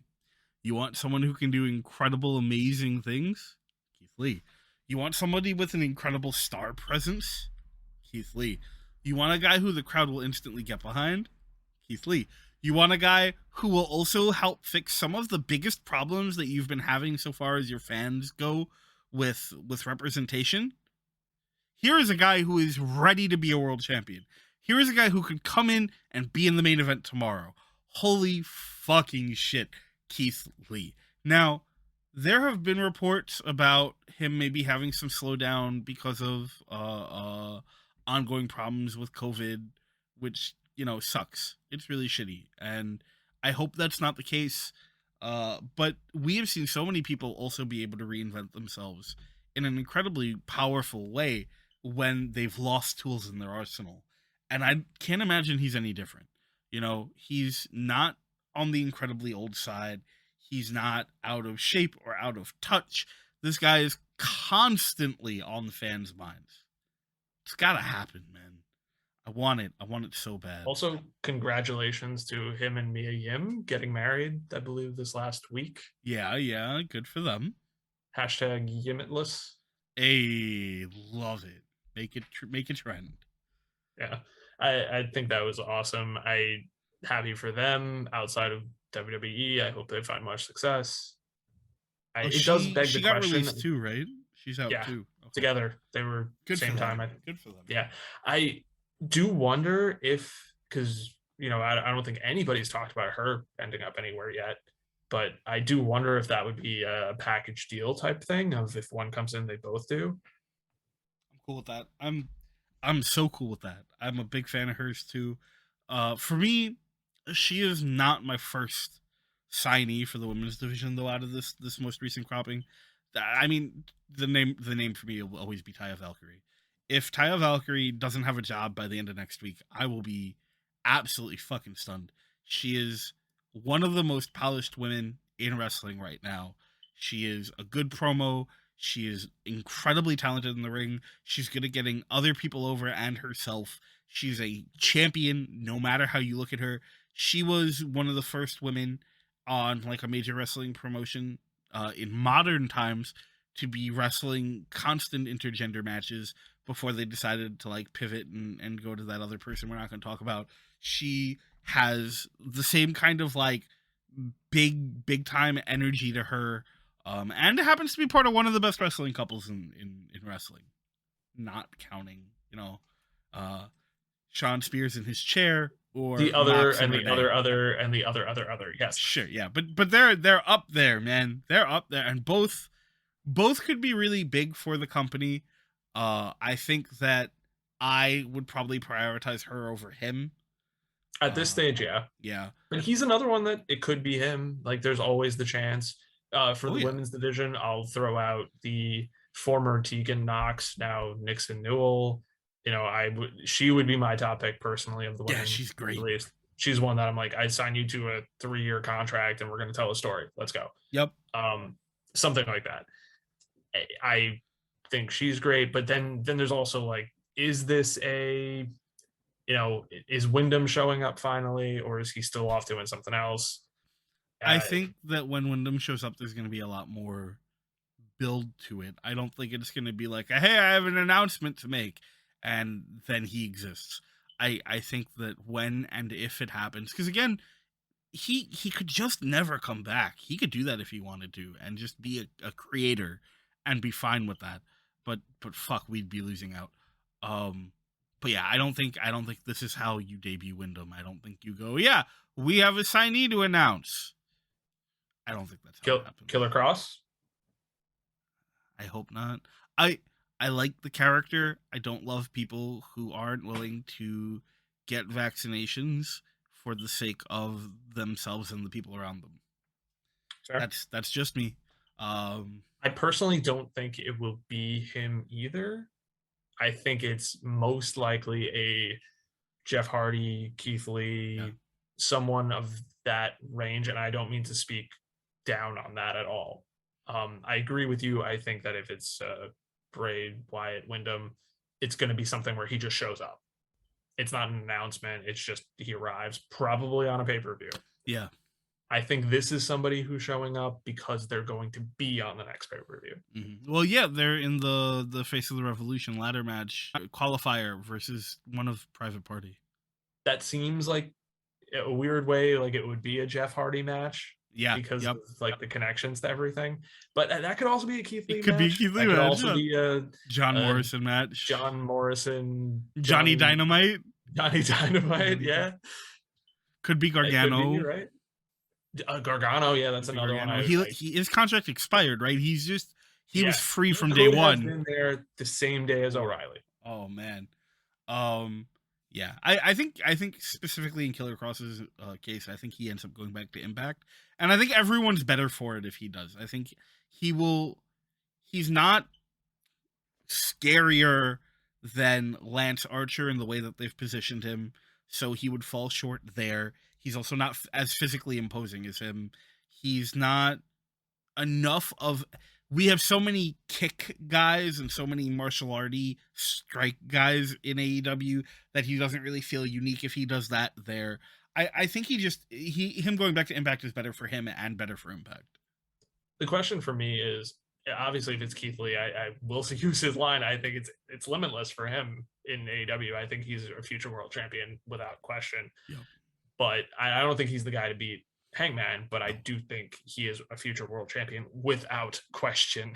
Yeah. Let's emphasize that a little bit. But for someone like Jeff Hardy, is this just a retirement tour thing for him? Is this just he gets back together with Matt, they have some tag matches, maybe he has a couple of one-offs with like Sammy Guevara and some of the other young guys, and then that's it? I feel like it is. I think it's kind of like what happened when they were in Impact, right? So he comes in, they do their teasing. Maybe they even have a match. Then because that's the thing that they like to do here. We like to do the, you have the Cody Dustin one as the like prime example. You do that match, have them work out whatever issues they have, put them back together. Then you can do them versus Private Party. You can do them versus Andrade and whoever the fuck he's paying to be his partner. You can do them the versus logical the Revival. split, right? Yeah, of exactly. Matt turns babyface, Andrade takes over everything. Yeah. So it's just his whole thing, and you have the Hardys versus Private Party, the Hardys versus Andrade, and then Andrade finally has like a group of people he's bought, which is great because it's what he needs. They're still pushing for that Darby Allin story. He's from Mr. Stink. Terrible. I wonder, like, that's just what Darby versus Andrade one-on-one. Yeah, probably. Although if we bring in Wyndham, he can bring some of his puppets, and maybe they can explain to Andrade how friendship works. Because for some reason, I don't understand why, but it's like a core tenet of Andrade's character. He doesn't comprehend friendship.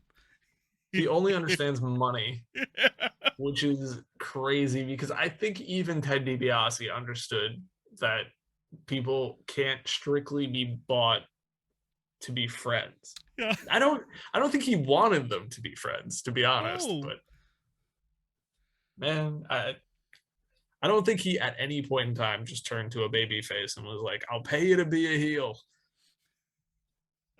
like on camera, right? And they were just like, "No, I don't like you." Oh my goodness. Yeah, it's weird. It's weird. But, hopefully they're scaling it back a bit. Just straight up have someone to explain it to him. Have one of Private Party just be like, so you pay us. Yes. Okay. But we were a tag team before that. No one paid us to be a tag team together. Because we like each other. So we hang out together. For a paycheck. No. There was no paycheck back then. The reveal is going to be that Andrade, both the person and the character, had no idea that AEW existed before he showed up. So he has no concept that people existed as friends before him. That's fair. So he's like, everyone was just here. I just started paying people. I just didn't pay you yet. So obviously somebody else was paying you, right? Like, otherwise you wouldn't be here. Oh my God. Tony Khan pays me, I pay you. Ooh. But I'm very excited to see who it's going to be. Tony has a history of like hyping things up, but they've gone above and beyond for this one, which makes me believe it's going to be someone big. It could be Jeff Hardy, and like nothing against Jeff Hardy. It's probably the least exciting of the big choices, but like I'm looking forward to it either way. Jeff Hardy has not moved the needle for me in quite some time. I think the last time was when the Hardys returned at WrestleMania. Okay, that's fair. That was a well-kept secret, man. They did that so well. Well, yeah, because they had like a one-night turnover, right? Like from like another event just to that, which was awesome. That was an awesome moment. I enjoy the Hardys as a tag team now, I think, more than I do as either one of them in singles. Well, because they're kind of, I don't like to use the term outside WWE, but they're kind of a nostalgia act at this point. They're not as fast as they used to be, but they're still damn entertaining. And it will always kind of poke at those spots in our brains where, these are the guys we grew up with. Think about all the amazing matches they had. It's really cool getting to see them work with the guys who are there now.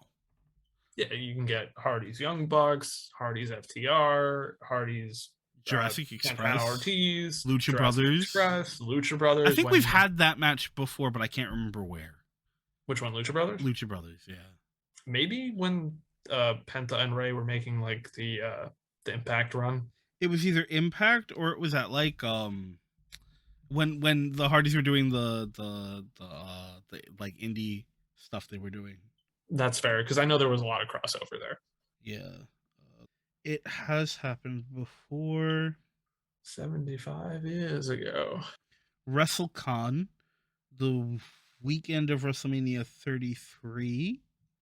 Is that right before they came back? It might have been, yeah. I think it is. That's so funny. So then, yeah, that is when that happened, I guess. Awesome. That's 2017. And then they just hopped right back to WWE. Yeah. Whew. Crazy. Yeah. So, but that's a match I'd love to see run back. Yeah, of course. Hopefully, Ray Phoenix gets well soon. Mm-hmm. He can come back. We have the continuation of the House of Black with the worst finisher. They're both so good, and their finisher is so bad. It's a bad power slam. He can do the move by himself. He doesn't need the assist, and he could maybe run or put a little force into it, and it would actually be good. Yes. But oh man, it's the worst tag team finisher. No, but they're an awesome tag team. Yeah, if you're committed to doing the power slam thing, then have them put him on the shoulder. Do the same like setup to it if you really, really want to from the vertical suplex. Toss him on the shoulder, have Brody King like take a couple steps back and start moving forward, and then Aleister Black does the Black Mass, and then you plant them. Do something like that. It's a little more convoluted, but like if you really want to keep the like body of it, keep the body of it. But do something to make it more than just a bad power slam. I would love if they did it like the setup like that. And then I'm going to correct you, Malachi Black. My bad. Malachi Black right. ran off one of the ropes, like away from them, ran back and did like a running knee into the body, which would push Brody back into the ropes behind him. And then he like stepped forward and slammed him in the middle of the ring. I like that a lot. That's something cool. Like that, where look, it seems like the two of you are a team, and this move took two people to do. Besides, he's lazy and didn't want to pick the guy up. Yeah. While we're on the topic of that, can I just say that I'm really disappointed that Pac didn't keep the blindfold on longer, because like clearly it was a gimmick blindfold, and that's like fine. Yeah, like that's what I wanted.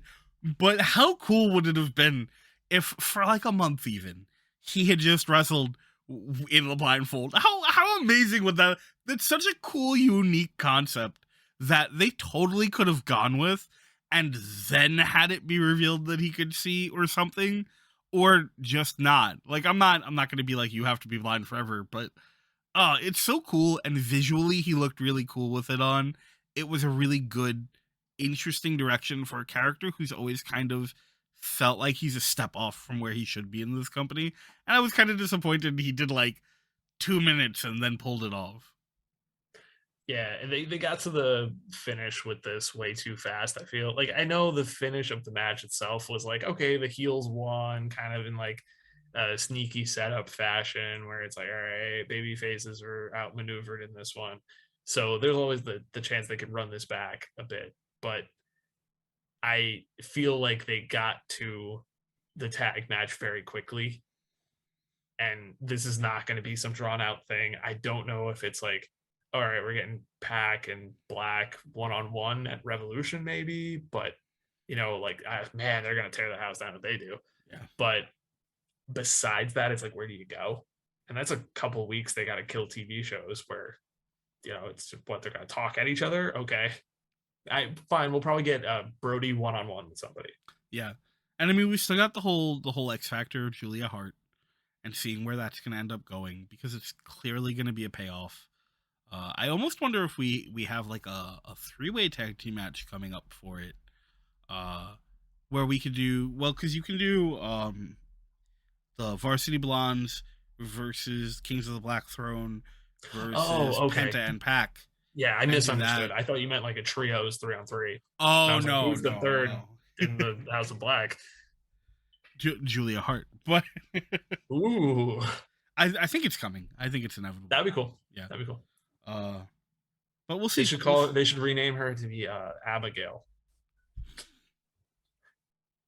If he won't come voluntarily, you must attract him. You have to present offerings. Clearly. Oh man. If that's all it is, imagine the House of Black does this really elaborate thing just to set up like an altar, and you don't know what the reveal is, and it's like, it was me all along, and it's Wyndham.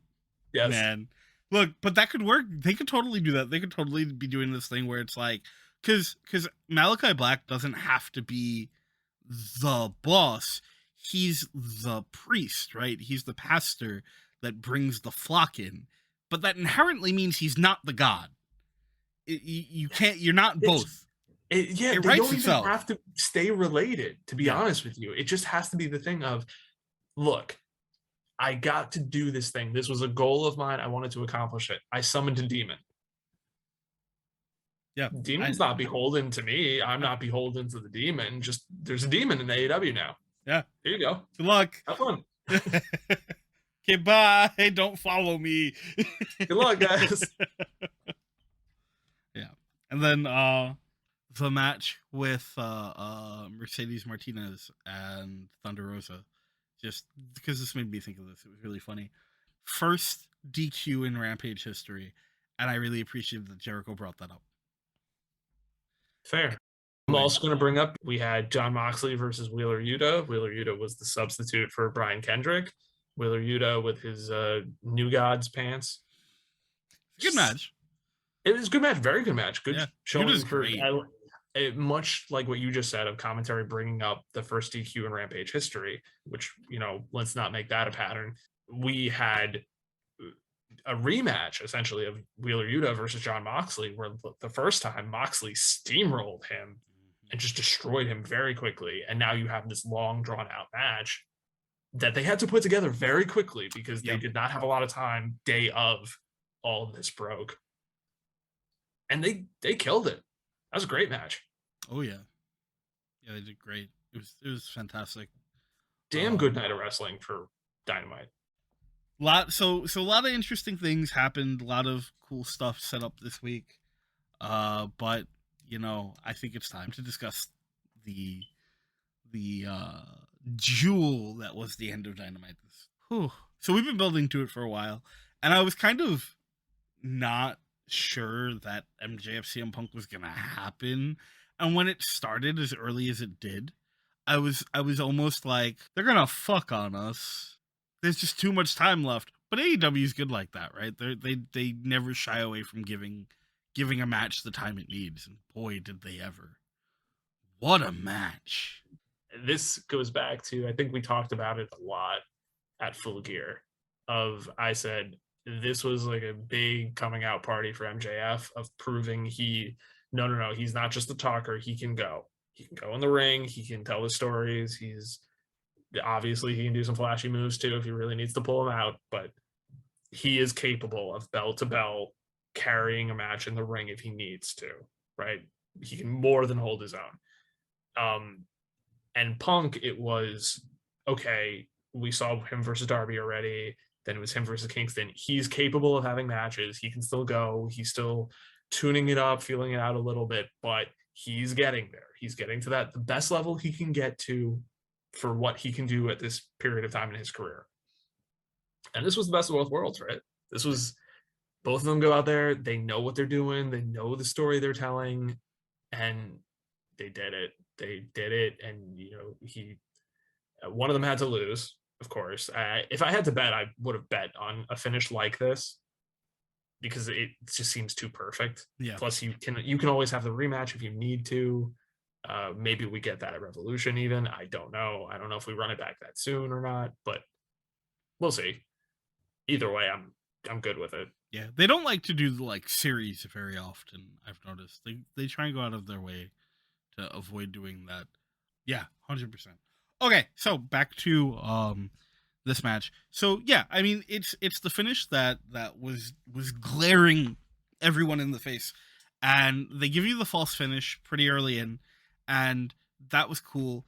But one of the things that so I want to go back and rewatch this match, and I haven't yet, but there's this video that I love to bring up, and I know I've shown it to you when we were doing the WWWRPG thing with Al Snow, right? Where he's like, always work the finish. Whenever you're having your match, from beginning to end, always work the finish. And that's exactly what they did here. They did it from the beginning of the match till the end.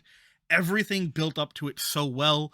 Everything was so fluid and, my favorite word, organic, and it all felt so right.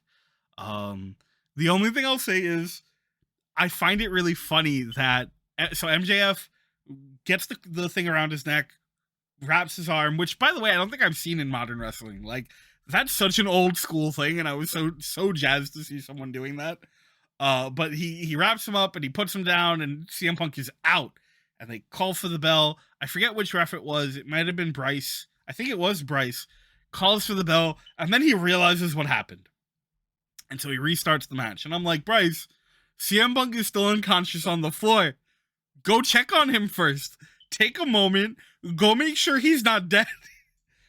And then restart the match. And he's just like, nope, fuck it. We're just going to keep going. We're just going. It's fine. Technically, should it not have been a disqualification? I understand referee discretion, obviously, blah, blah, blah. But like, technically, and yeah, I'm totally with you of like, how is this fair? I expected this to be like a really well-timed commercial break. Yeah, so did I. It's like, we'll see what happens when we come back, because and then it comes back and it's like Punk is getting up at the corner and the ref is like, oh, we're gonna restart this match. It's like Punk is awake. All right, cool. Yeah, or even if we come back, or even if we come back to them like starting to square up again, right? Where it's like, and then JR just tells us what happened during the break, or whatever. Yeah, but no, it's just like, oh, he was unconscious a second ago. He's breathing. Fucking, he's breathing. Ring the bell. Yeah. But yeah, it was great. That particularly, there was a spot when they're on the outside after Punk goes for the shoulder into the corner and he hits the post and falls out. Where MJF has his arm on the table and he steps up onto the table and he jumps off and drops the knee on his... Man, that was good. Man. Whew. These guys complemented each other so well. And you had two great storytellers and two really good salesmen in the ring together. And they did such a phenomenal job of it. And it's the first time we've seen Punk have to really like hardcore sell much. His match with Darby was more of like a chain of events from A to B to C to D. His match with Kingston was just them fighting. This is the first time we've seen like an extended Punk match where we've had to watch him like take damage and then continue to keep that damage as we went on. And it was just really cool seeing him still got it. And I'm gonna bring up the third party in this of Wardlow, and we get the continued Batista turn that's gonna happen eventually, we think. After he wins the Face of the Revolution match? Possibly. It feels a little too soon. But then again, I don't know. So what is it gonna be eventually, right? Like, yeah.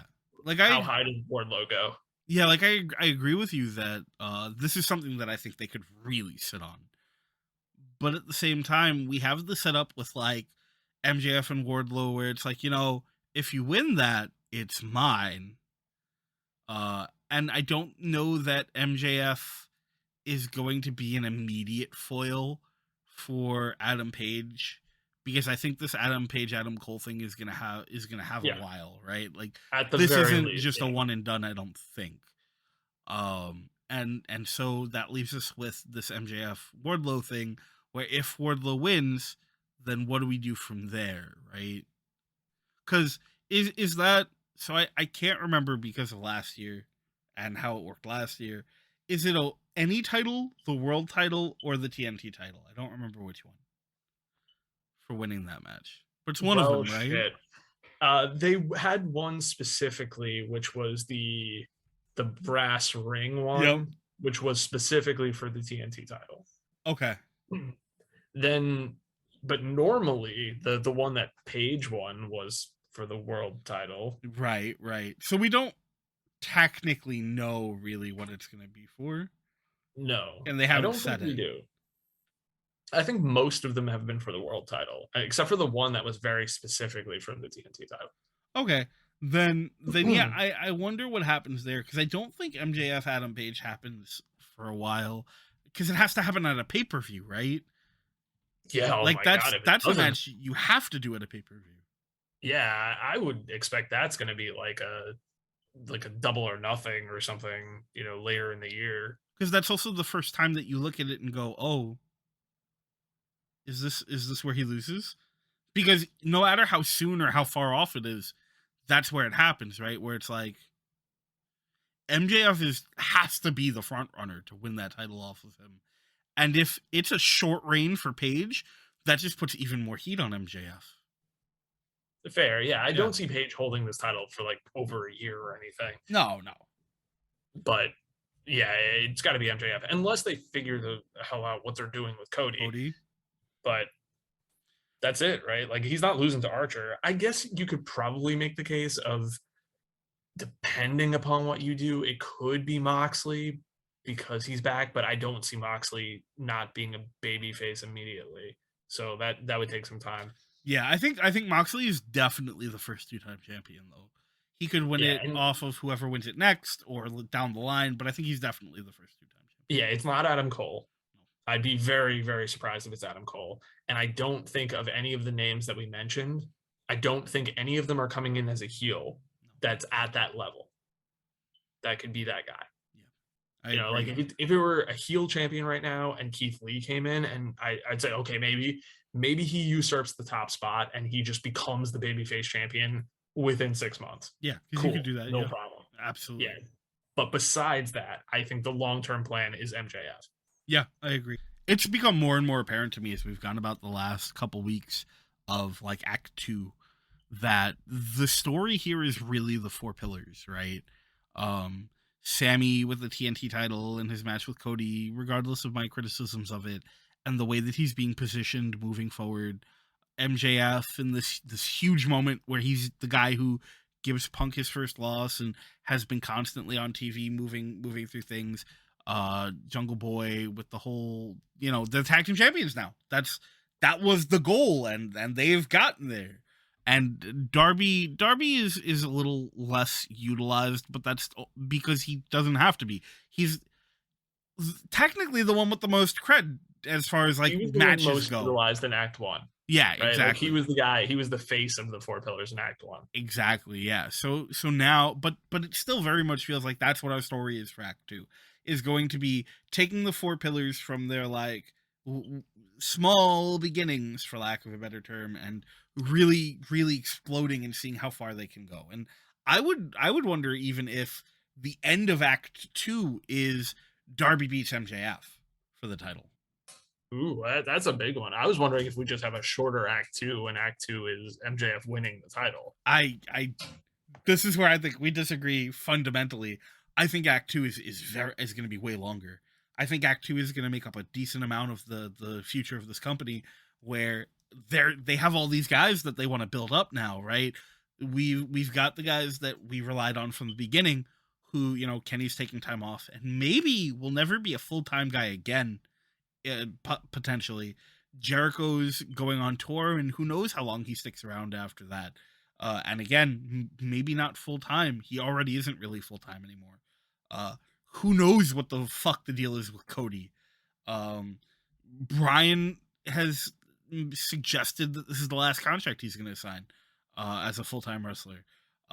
Moxley's only got a couple more years going at the pace he goes, and then he'll have to slow down a little bit. So these are the years where you take these guys that you introduced in Act 1 and make them your top talents in their respective places. And so I expect this to be longer than the first arc of AEW. Okay, well that's fair, considering the first act of AEW was like 3 years. Yeah. That's why I was inclined to say that Act 2 would be a shorter one. But I can see what you're saying. Like if you want to say that, because I think MJF has a long title run. Yeah, I do too. He may lose it and then win it back or something, but he's staying in that top spot for a while. And I think that, yeah, you could make the case for something like, if you consider Adam Page the first of like the new blood guys, right? And the young guys who become champion. And if he loses to MJF and MJF goes on a run where he's defending against Hangman and Darby and Jungle Boy and Sammy Mox, and all these other young guys, because then he gets his win back from Mox too, which is that's fair. Like I'm including the fact that he'll also defend against other people, but it is that act of, look, the guys that we brought in at the beginning that we said we're gonna get them to that main event level, here they are fighting for the world championship. That's what this act is about. Sure. And then at the end of it, it comes down to, finally, here's the one, the good one that actually wins, beats the cheater. Right? And there you go. I could agree with that. And then Act 3 could be, another crop of people, or it could also be like, hey, let's see the people on their way out, like the final run of Bryan Danielson, the final run maybe of even Chris Jericho, or John Moxley or somebody like that. We don't know yet. Too far away. Yeah, because I wonder if, I don't think that these like big story arcs that they do is a sustainable format for a company that wants to, be, I assume, an eternal company. Like, you can have stories within stuff, but I don't know if you can do these wide sweeping arcs forever. And so I wonder if, AEW in 3 acts, and then, so like you said, the third act is these guys on their way out, and then we're just a wrestling company now. We have all our established talent, everything's done, and our next major story comes the next time that we're like, okay, here are like you said, the new crop of guys who are coming in who we want to start to elevate. So we're going to pick 2, 3, 4 guys who are going to be the focus of the story of the company moving forward. But whether that lines up with the end of Act 3, who knows? If you have, well, now he's a kid, but you'll eventually have a guy like #SendHook who will be an adult by then. Yep. And can be the face of a company, perhaps. Like, we don't know. Like, we Lee don't Moriarty. know what his potential is. Yeah. Like, that's always a name I'll bring up.